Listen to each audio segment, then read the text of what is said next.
ಅಕ್ಕ ಇಲ್ವಲ್ಲಕ್ಕ. ಇನ್ನೂ 2-3 ಬ್ಯಾಗ್ ಇದೆಯಲ್ಲ, ಹುಡ್ಕು.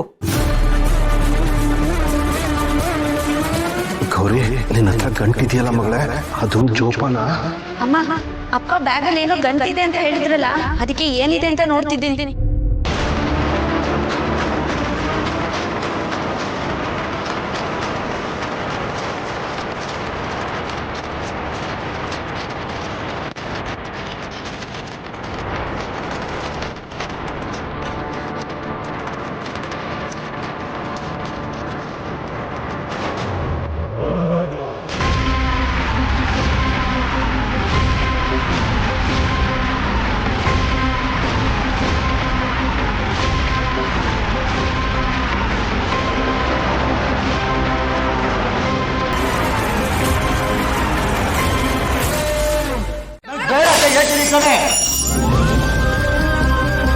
ಯಾಕೋ ಈ ರೀತಿ ಆಡ್ತಿದ್ಯಾ? ಬೆಳಗ್ಗೆ ಹಸ್ಕೊಂಡಿದ್ಯಾ ಅಂತ ಊಟ ತಂದ್ರೆ ಅದನ್ನ ಈ ರೀತಿ ಮಾಡ್ತೀಯಲ್ಲ. ಏನಾದ್ರೂ ಮಾಡ್ಕೊಂಡು ಹಾಳಾಗೋಗು.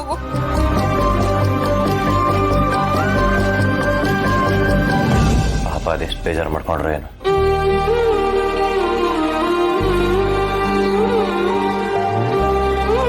ಏನಪ್ಪ ದೊಡ್ಡ ಮನುಷ್ಯ, ನನ್ನ ಪಾಡಿಗೆ ನನ್ನ ಬಿಟ್ಬಿಡು ಅಂತಿದ್ದವನು ನೀನು ನನ್ಗಿನ ಫೋನ್ ಮಾಡ್ಬಿಟ್ಟಿದ್ಯಾ? ಅದೆಲ್ಲ ಬಿಡು. ಗೌರಿ ಅವ್ರು ಹೇಗಿದ್ದಾರೆ? ಬೇಜಾರು ಮಾಡ್ಕೊಂಡಿದ್ದಾರೆ? ಹೌದಪ್ಪ ಹೌದು ಅನ್ನೋದೆಲ್ಲ ಅಂದ್ಬಿಡು, ಈಗ ದೊಡ್ಡದಾಗಿ ಬಂದ್ಬಿಡು. ಅಲ್ಲ, ಈ ಬುದ್ಧಿ ಮುಂಚೆನೆ ಇರಬೇಕಾಗಿತ್ತು. ಗಾಯ ಮಾಡ್ಬಿಡದಂತೆ, ಆಮೇಲೆ ಬಂದು ಮುಲ್ಲಾ ಮಚ್ಚದಂತೆ. ಅಲ್ಲ ಕಣ, ಪಾಪ ಕಣ ಹುಡುಗಿ, ನಿನ್ಗೋಸ್ಕರ ಊಟ ತಂದಿತ್ತು, ಅದಕ್ಕಾದ್ರೂ ಬೆಲೆ ಬೇಡವೇನೋ? ಹೋಗ್ಲಿ ಬಿಡು. ನೋಡು, ನಿನಗೆ ವಿಷಯ ಗೊತ್ತಿಲ್ಲ, ಸುಮ್ಮನೆ ನನ್ನ ಬ್ಲೇಮ್ ಮಾಡಬೇಡ. ಮೊದಲು ನನ್ನ ಪರಿಸ್ಥಿತಿ ಏನು ಅಂತ ತಿಳ್ಕೊ. ಮೊನ್ನೆ ಮನೆಗೆ ಕಳ್ಳರು ಬಂದಿದ್ರಲ್ಲ, ಪೊಲೀಸ್ ಅವ್ರ ಕಡೆಯಿಂದ ಏನಾದ್ರು ಅಪ್ಡೇಟ್ ಸಿಗ್ತಾ? ತಪ್ಪ ಮಾಡಬೇಡಿ ಅಂತ ಹೇಳಿ ಹಾಗೆ ಕಳಿಸ್ಬಿಟ್ಟೆ. ಕೆಲಸ ಮಾಡ್ಬಿಟ್ಟೆ.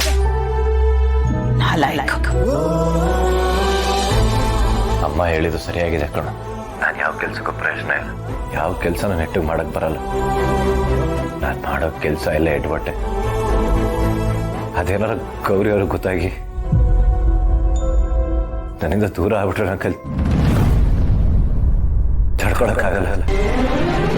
ಅದಕ್ಕೆ ನಾನೇ ದೂರ ಆದ್ರೆ ಒಳ್ಳೇದಲ್ವಾ?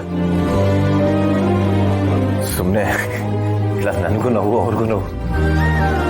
ನನಗೆ ಯಾವುದನ್ನು ನೆಟ್ಟು ಉಳಿಸ್ಕೊಡೋಗಿ ಯೋಗ್ಯತೆನೇ ಇಲ್ಲ ಕಣ. ಯೋಗ್ಯತೆನೂ ಇಲ್ಲ, ಅರ್ಹತೆನೂ ಇಲ್ಲ. ಲವ್, ಏನೋ ಹೇಳ್ತಾ ಇದ್ಯಾ? ಯಾಕೋ ಇಷ್ಟೊಂದು ಓಪ್ಲೆಸ್ ಆಗಿ ನೆಗೆಟಿವ್ ಆಗಿ ಮಾತಾಡ್ತಾ ಇದ್ಯಾ? ನೋಡು, ಕೆಸರಲ್ಲಿ ಬಿದ್ರು ವಜ್ರ ವಜ್ರನೇ. ಅದಕ್ಕಿರೋ ಬೆಲೆ ಯಾವತ್ತೂ ಕಡಿಮೆ ಆಗಲ್ಲ, ಅದೆಲ್ಗೂ ಹೋಗಲ್ಲ, ಅದು ಹಂಗೆ ಇರುತ್ತೆ. ಎಂತ ಮಣ್ಣು ಇಲ್ಲ. ಹೆತ್ತು ತಾಯಿಗೆ ಮಗನ ಮೇಲೆ ನಂಬಿಕೆ ಇಲ್ಲ. ಇದೊಂಥರ ವರ ಕೊಡೋ ದೇವರು ಶಾಪ ಕೊಟ್ಟಾಗೆ. ಯಾಕೆ ರಾಜ ಹಂಗ ಅನ್ಕೊಬೇಕು? Be positive. ದೇವರು ಆಲ್ರೆಡಿ ಗೌರಿ ರೂಪದಲ್ಲಿ ವರ ಕೊಟ್ಬಿಟ್ಟಿದಾನಲ್ಲ. ಅವಳು ನಿನ್ಗೆ ಎಷ್ಟು ಚೆನ್ನಾಗಿ ಅರ್ಥ ಮಾಡ್ಕೊಂಡಿದ್ದಾಳೆ ಗೊತ್ತಾ? ಲೇ, ಗೌರಿ ಈ ತರದ ಮ್ಯಾಟರ್ನೆಲ್ಲ ತಲೆಗೆ ಹಾಕೊಳ್ಳೋಳು ಅಲ್ಲ ಕಣ. ಏನೋ ಹೇಳ್ತಿದ್ಯಾ? ಇರೋ ವಿಷಯನಪ್ಪ.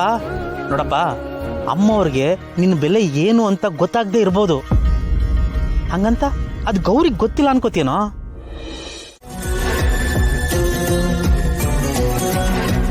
ವಿಶ್ ಅಂದ್ರೆ ಹಾಗಿರ್ಬೇಕಪ್ಪ. ನಾವೆಲ್ಲ after all free pizza, paid leave ಅಂತಿದ್ರೆ ಅವ್ರು ಡೈರೆಕ್ಟ್ ಆಗಿ ಫ್ಲೈಟ್ಗೆ ಕಾಲ್ ಹಾಕ್ಬಿಟ್ಟಿದ್ದಾರೆ.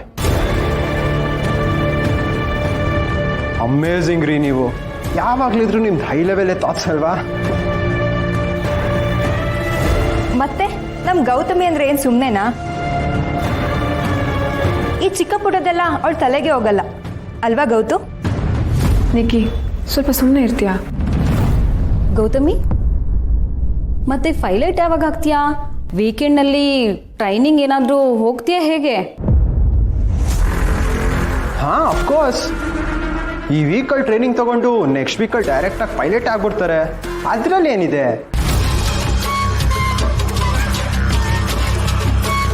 ಫ್ಲೈಟ್ ಓಡಿಸೋದಂದ್ರೆ ಕಾರ್ ಓಡಿಸೋ ಥರನೇ ತಾನೆ. ಫ್ಲೈಟ್ ಮೇಲ್ ಹಾರುತ್ತೆ, ಕಾರು ಕೆಳಗಡೆ ಮೂವ್ ಆಗುತ್ತೆ ಅಲ್ವಾ ಗೌತಮಿ ಅವರೇ? ಆ್ಯಂಡ್ ಮೋರ್ ಓವರ್ ಕಾರ್ ಓಡಿಸೋರ್ಗೆ ಫ್ಲೈಟ್ ಓಡಿಸೋದು ಇಸ್ ನಥಿಂಗ್. ಅದು ಬಿಡಿ, ಕಾರ್ ಏನು, ನೀವು ಸ್ಕೂಟಿ ಓಡಿಸಿದ್ರೆ ಸಾಕು, ಫ್ಲೈಟ್ ತುಂಬಾ ಈಸಿ ಆಗಿಬಿಡುತ್ತೆ. ನೋಡು ಗೌತು, ಇವ್ರು ನಿಂಗೆ ಎಷ್ಟೊಂದೆಲ್ಲ ಕಮೆಂಟ್ ಪಾಸ್ ಮಾಡ್ತಾ ಇದ್ದಾರೆ ಅಂತ. ನೀನು ಇವ್ರಿಗೆ ಕೌಂಟ್ರ್ ಕೊಡಲೇಬೇಕು. ನೀನು ಪೈಲಟ್ ಆಗಲೇಬೇಕು. ಹೇಳು, ಯಾವಾಗ ಪೈಲಟ್ ಆಗ್ತೀಯಾ? ಗೊತ್ತಿಲ್ಲ, ಅದು ಸಾಧ್ಯನೇ ಇಲ್ಲ. ಕೆಲವೊಂದು ಕನಸು ಕನಸಾಗೆ ಉಳಿದ್ಬಿಡುತ್ತೆ, ಯಾವತ್ತೂ ನಿಜ ಆಗಲ್ಲ.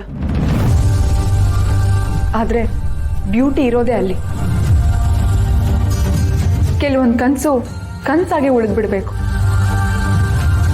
ಆ ಕನಸು ನನ್ಸಾಗೋ ಕನಸನ್ನ ಕಾಣಬಾರ್ದು, ಆಗ ಡಿಸಪಾಯಿಂಟ್ಮೆಂಟೇ ಜಾಸ್ತಿ. ಹಾಗೆ ಲೆಕ್ಕ ನೋಡಿದ್ರೆ ನಾನು ಆಲ್ರೆಡಿ ಪೈಲಟ್ ಆಗಿದ್ದೀನಿ ನನ್ನ ಡ್ರೀಮ್ಸಲ್ಲಿ.